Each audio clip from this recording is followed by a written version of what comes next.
जी dear students, हम topic पढ़ने जा रहे हैं वाटर की इंपॉर्टेंस का कि what is the biological importance of water.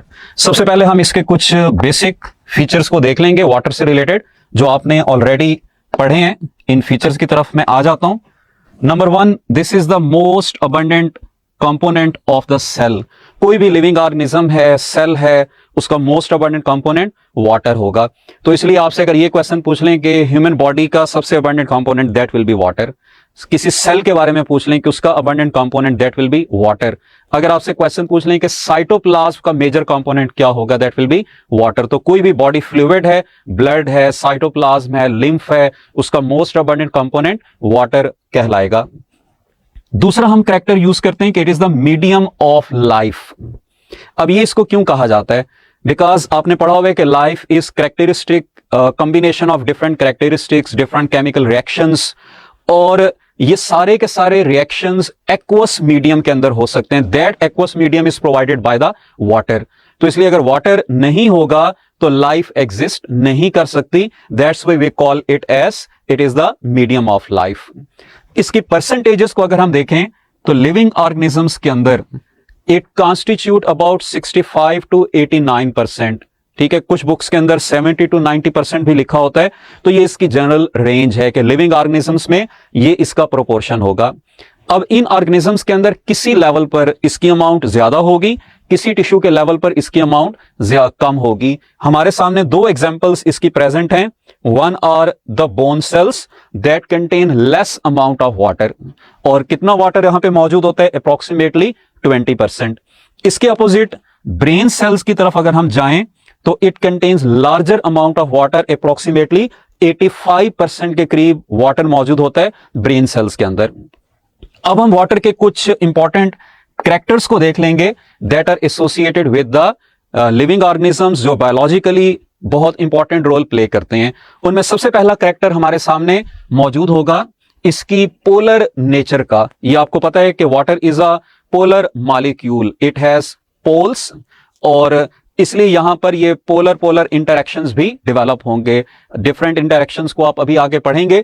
तो हम सबसे पहले इसकी पोलर नेचर के बारे में डिस्कस करेंगे कि water is a polar molecule, और इसकी पोलर नेचर को हम आगे लेकर चलेंगे कि ये क्या क्या रोल प्ले कर रही होती है। तो पोलर मॉलिक्यूल का मतलब ये है कि इसके ऊपर पोल्स प्रेजेंट होंगे और पार्शियल पॉजिटिव और पार्शियल नेगेटिव चार्जेस मौजूद होंगे। तो जैसा कि यहां पर आप देख रहे हैं कि this is the water molecule, और जहां पर हाइड्रोजन प्रेजेंट होगी, this hydrogen will have partial positive charge, और इसके अपोजिट जो ऑक्सीजन है, ऑक्सीजन के लेवल पे प्रेजेंट होगा पार्शियल नेगेटिव चार्ज, यानी 2 partial positive charges and 1 partial negative charge. अब इसलिए जब ये वाटर मॉलिक्यूल्स इकट्ठे प्रेजेंट होते हैं तो इनकी इस पोलर नेचर की वजह से इनके दरमियान हाइड्रोजन बॉन्डिंग डेवलप होती है। ये आप आगे पढ़ेंगे, वाटर के काफी सारे कैरेक्टर्स ऐसे हैं जो इस हाइड्रोजन बॉन्डिंग के ऊपर डिपेंड करते हैं। अब ये हाइड्रोजन बॉन्डिंग किसके दरमियान बनेगी वो आपने देख लिया है कि by the partial negative charge on the oxygen, और इसी तरह से जो हाइड्रोजन है, हाइड्रोजन के ऊपर प्रेजेंट होगा पार्शियल पॉजिटिव चार्ज।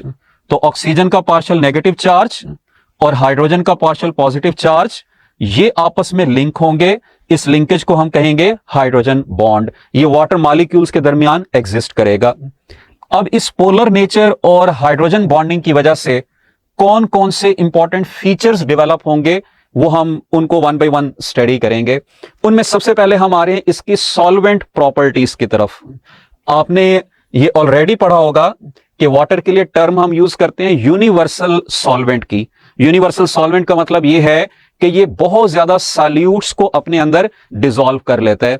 अब कौन कौन से सॉल्यूट्स हैं जो इसके अंदर डिसॉल्व हो जाएंगे? उनमें सबसे पहली टाइप जो आपके सामने आएगी वो पोलर सब्सटेंसेस की है।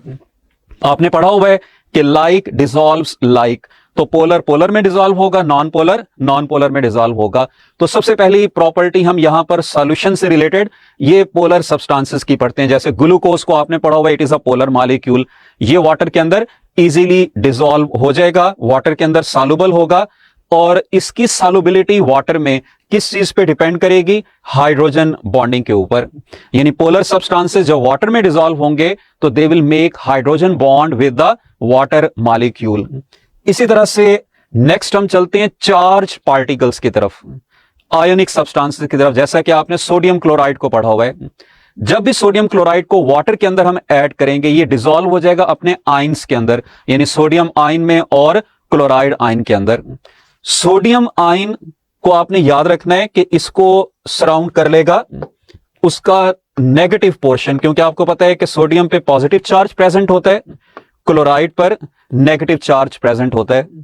तो वाटर मॉलिक्यूल का जो पार्शियल पॉजिटिव चार्ज होगा वो क्लोराइड की तरफ अट्रैक्ट हो जाएगा, जो पार्शियल नेगेटिव चार्ज होगा वो सोडियम की तरफ अट्रैक्ट हो जाएगा। इसलिए वाटर के अंदर क्या होगा कि लाइक अगर सोडियम प्रेजेंट है it will be surrounded by the water molecule through this negative portion, और इसी तरह से अगर क्लोराइड प्रेजेंट है it will also be surrounded by the water molecules, लेकिन वहां पे उसका पॉजिटिव एंड आ जाएगा। तो इस प्रोसेस को जिसमें ये सोडियम क्लोराइड आयन सेपरेट हुए, वाटर मॉलिक्यूल्स ने सराउंड किया, डिसॉल्व कर लिया, इसको हम कहेंगे हाइड्रेशन। तो इसलिए अगर आपसे ये क्वेश्चन पूछा जाएगा कि ionic substances like sodium chloride ये वाटर के अंदर कैसे डिसॉल्व होगा, it will dissolve by the process of hydration. अब जिन सब्सटेंसेस को इसने डिसॉल्व किया है उनकी अपनी सिग्निफिकेंस है। लाइक पोलर सब्सटेंसेस का डिसॉल्व होना इसलिए इंपॉर्टेंट है कि इन्होंने इसके थ्रू ट्रांसपोर्ट होना है। लाइक अगर हमारी बॉडी के अंदर ग्लूकोज ने ट्रांसपोर्ट होना है तो first it will have to dissolve into the water, तब वाटर जहां जहां पे जाएगा वो अपने साथ इन सब्सटेंसेस को भी ले जाएगा। इसी तरह से हमारी बॉडी के अंदर काफी सारे रिएक्शंस में आयंस रिक्वायर्ड होते हैं। Like sodium chloride as NaCl अपना रोल कहीं पे प्ले नहीं करता, रोल प्ले कर रहे होते हैं या तो सोडियम आयंस या क्लोराइड आयंस, और ये सोडियम आयन क्लोराइड आयन उस वक्त तक प्रोड्यूस नहीं होंगे जब तक ये सोडियम क्लोराइड वाटर में डिसॉल्व नहीं होगा।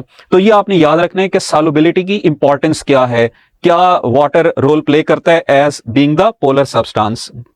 अब हम आते हैं कुछ सब्सटेंसेस की तरफ which will be insoluble in water, like non polar substances, neutral particles, या जिनके ऊपर चार्ज प्रेजेंट नहीं है वो वाटर के अंदर इनसॉल्युबल होंगे। अब जहां पर सॉल्युबिलिटी इंपॉर्टेंट है वहां पर ये इनसॉल्युबिलिटी भी बड़ी इंपॉर्टेंट है कि लाइक हमारे सेल की, हमारी बॉडी की जितनी भी स्ट्रक्चर्स हैं, these are made up of दो substances which become insoluble in water. मैं इसकी एग्जांपल दे देता हूं, जैसे प्लाज्मा मेम्ब्रेन है। अगर प्लाज्मा मेम्ब्रेन के कंपोनेंट्स वाटर में सॉल्युबल होते तो प्लाज्मा मेम्ब्रेन डिसॉल्व होती, सेल भी डिसॉल्व हो जाता। इसी तरह से हमारी स्किन, इसके कंपोनेंट्स वाटर में इनसॉल्युबल हैं। अगर ये सॉल्युबल होते तो क्या होता, हम बाहर जाते हैं, बारिश हो रही होती, पानी पड़ता, पता चलता है कि हमारी स्किन डिसॉल्व हुई और हम भी डिसॉल्व हो गए। तो इसलिए आपने ये याद रखना है कि जितनी भी स्ट्रक्चर्स हमारी बॉडी के अंदर प्रेजेंट हैं, these are made up of those substances which become insoluble in water. तो ये हमने पहला एक इंपॉर्टेंट कैरेक्टर पढ़ा वाटर की सॉल्वेंट प्रॉपर्टीज के बारे में। नेक्स्ट कैरेक्टर की तरफ हम चलते हैं, that is related with the cohesive and adhesive forces. ये भी दो फोर्सेस हैं जो वाटर के लेवल पर एग्जिस्ट करती हैं, आपने इनको भी याद रखना है और डिफरेंस याद रखना है कि what will be the difference between the cohesion and the adhesion. पहले हम कोहेजन की तरफ आ जाते हैं कि कोहेजन हम किसको कह रहे हैं। This is the attraction between the water molecules, यानी वाटर मॉलिक्यूल्स के दरमियान जो फोर्स ऑफ अट्रैक्शन प्रेजेंट होती है उसको हम कोहेजन कहते हैं। ये आप अभी पढ़ चुके हैं कि ये कोहेजन किस वजह से होती है, ड्यू टू हाइड्रोजन बॉन्डिंग। और इसकी सिग्निफिकेंस क्या होगी कि वाटर मूव करेगा विदाउट एनी ब्रेक, क्योंकि इस कोहेजन की वजह से आपने याद रखना है कि जो वाटर के मॉलिक्यूल्स हैं they are found in form of a continuous column. ठीक है, ये कॉलम के फॉर्म में एग्जिस्ट करेंगे और इस कॉलम के अंदर ये सारे मॉलिक्यूल्स आपस में कनेक्टेड होंगे लाइक अ चेन। अब इस चेन का फायदा क्या होगा कि अगर हम एक मॉलिक्यूल को पुल करेंगे तो this whole column will start moving. ये आप आगे प्लांट्स के अंदर वाटर की ट्रांसपोर्टेशन में पढ़ेंगे तो ये इसका बेनिफिट होता है। अब ये जो फोर्स ऑफ अट्रैक्शन प्रेजेंट है between the water molecules that will be called as cohesive force. इस कोहेसिव फोर्स का बड़ा इंपॉर्टेंट रोल है वाटर के फ्लो के अंदर विदाउट एनी ब्रेक। नेक्स्ट दूसरी फोर्स जो यहां पर आप पढ़ रहे हैं that is the adhesion. Adhesion हम किसको कहते हैं? It is the force of attraction with the surface, यानी जहां पे वाटर फ्लो कर रहा है उस वाटर और सरफेस के दरमियान भी एक अट्रैक्टिव फोर्स डेवलप होती है। इस अट्रैक्टिव फोर्स को हम कहते हैं एडहीजन, और इसी को हम रिलेट करते हैं कैपिलरी एक्शन के साथ। और कैपिलरी एक्शन का फायदा क्या होगा कि it will help water molecule to climb up the channel और ट्यूब और एनी वेसल, उसको क्लाइंब करने में हेल्प करेगा। यहां पर मैं आपके सामने इसको ड्रॉ कर देता हूं कि सपोज कर लें कि ये वाटर का कॉलम एक ट्यूब के अंदर प्रेजेंट है, वो कैपिलरी ट्यूब है या जाइलम की वेसल है। तो अब इस कैपिलरी ट्यूब और इस जाइलम की वेसल के दरमियान भी फोर्स ऑफ अट्रैक्शन डेवलप होगी।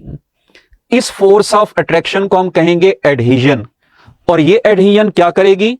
इस वाटर के कॉलम को अपवर्ड क्लाइंब करने में हेल्प करेगी। तो ये आपने याद रखना है कि what are the cohesive and the adhesive forces, और इनका रोल हमने यहां पर कुछ पढ़ा है, कुछ हम आगे इंशाल्लाह जब ट्रांसपोर्टेशन के मैकेनिज्म की तरफ चलेंगे तो वहां पर पढ़ेंगे। नेक्स्ट अब मैं आ रहा हूं एक और कैरेक्टर की तरफ वाटर से related, that is specific heat capacity of water. Water की स्पेसिफिक हीट कैपेसिटी को हम देखेंगे कि ये क्या है। सबसे पहले इसकी definition, number of calories required to raise the temperature of 1 gram of water through 1 degree Celsius. लेकिन आपने याद रखना है कि वो 1 डिग्री सेल्सियस की जो रेंज हम बताते हैं that is 15 to 16 degree Celsius. इस रेंज के अंदर वाटर के टेम्परेचर को रेज करने के लिए जो नंबर ऑफ कैलोरीज रिक्वायर्ड होंगी उसको हम कहेंगे specific heat capacity of water. इसकी वैल्यू क्या होगी वो भी आपने याद रखनी है, दैट इज 1 कैलोरी पर ग्राम, या आप कह सकते हैं 4.2 जॉल पर ग्राम। आप उसको जॉल में भी कन्वर्ट कर सकते हैं। बाकी सॉल्वेंट्स के मुकाबले में वाटर की स्पेसिफिक हीट कैपेसिटी ज्यादा है। अब क्यों ज्यादा है उसकी रीजन आपने पढ़ ली है, because their molecules have an additional force of attraction जो है वीक, यानी hydrogen bond. Hydrogen bond is a weak bond, लेकिन क्योंकि ये एग्जिस्ट करता है तो वाटर के अंदर बाकी सॉल्वेंट्स के मुकाबले में इसकी स्पेसिफिक हीट कैपेसिटी बढ़ जाती है। अब इसकी सिग्निफिकेंस क्या होगी उसकी तरफ मैं आ रहा हूं कि इस हाई स्पेसिफिक हीट कैपेसिटी की वजह से वाटर के टेम्परेचर को चेंज करना डिफिकल्ट होता है, और इसलिए हम कहते हैं कि this water acts as temperature stabiliser. जहां पे भी वाटर प्रेजेंट होगा लिविंग ऑर्गेनिजम्स के अंदर, वो क्या करेगा? एनवायरनमेंट के अंदर जो सडन थर्मल चेंजेस हो रही हैं उन थर्मल चेंजेस से प्रोटेक्ट करेगा। जो भी अगर टेम्परेचर बहुत ज्यादा बढ़ता है, टेम्परेचर कम होता है, एनवायरनमेंट में शायद उसकी वेरिएशन ज्यादा होगी, लेकिन लिविंग बॉडी के अंदर उसकी वेरिएशन कम होगी। और उसके पीछे रीजन क्या होगी? This is the high specific heat capacity of the water molecules. और क्यों होती है वो आपने पढ़ लिया, ड्यू टू हाइड्रोजन बॉन्ड। इसी से रिलेटेड एक और कैरेक्टर भी हम देख लेते हैं, that is the heat of vaporisation. जैसा कि इसके नाम से हमें पता चल रहा है कि हीट ऑफ वेपोराइजेशन हम किसको कह रहे हैं? उस हीट की अमाउंट को that is required to vaporise the water. Water को वेपोराइज करने का मतलब क्या है कि उसको लिक्विड से गैसियस स्टेट के अंदर कन्वर्ट करना। तो पर ग्राम वाटर को वेपोराइज करने के लिए जो हीट रिक्वायर्ड होगी उसको हम हीट ऑफ वेपोराइजेशन कहेंगे। और अल्टीमेटली ये हीट किस टेम्परेचर पे हम प्रोवाइड करेंगे? At 100 degree Celsius, that is the boiling point of the water. अब इसकी वैल्यू की तरफ अगर हम आए तो it is 574 kilo calories per kilogram, या आप इसको कह सकते हैं 574 कैलोरीज पर ग्राम। ठीक है, आप ग्राम के लिहाज से कैलोरी, किलोग्राम के लिहाज से किलो कैलोरी को रेफर करेंगे।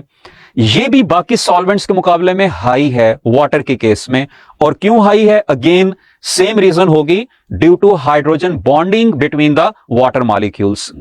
अब इसका फायदा क्या होता है उसकी तरफ मैं आ रहा हूं, वो आपने याद रखना है कि it provides cooling effect. Due to high heat of vaporisation water provides the cooling effect. Cooling effect कैसे प्रोवाइड करेगा?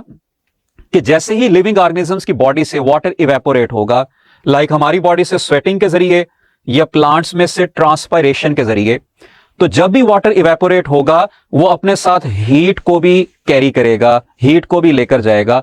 तो इस प्रोसेस के जरिए लिविंग ऑर्गेनिजम्स अपनी बॉडी से एक्सेसिव हीट को लूज करते हैं और अपने बॉडी टेम्परेचर को कांस्टेंट रखते हैं। यहां पर आपने एक वैल्यू याद रखनी है कि लाइक अगर हमारे पास 1000 ml वाटर मौजूद हो और इसमें से 2 ml वाटर इवेपोरेट हो जाए, तो जो बाकी 998 ml वाटर बचेगा इसका टेम्परेचर 1 डिग्री सेल्सियस डिक्रीज हो जाएगा। यानी अगर सपोज कर लें कि पहले इस 1000 ml का टेम्परेचर था 30 डिग्री सेल्सियस, तो अब इस 2 ml इवेपोरेट होने के बाद ये जो 998 ml बचेगा, इसका टेम्परेचर हो जाएगा 29 डिग्री सेल्सियस। इसको हम कहेंगे कूलिंग इफेक्ट, यानी टेम्परेचर के डिक्रीज होने को क्या कहेंगे? कूलिंग इफेक्ट कहेंगे। This cooling effect is related to high heat of vaporisation of water. एक और कैरेक्टर की तरफ हम चलते हैं, that is its expansion and surface tension. ये दो आपने कैरेक्टर्स याद रखने हैं। पहले मैं एक्सपेंशन की तरफ आऊंगा, फिर मैं चलूंगा सरफेस टेंशन की तरफ।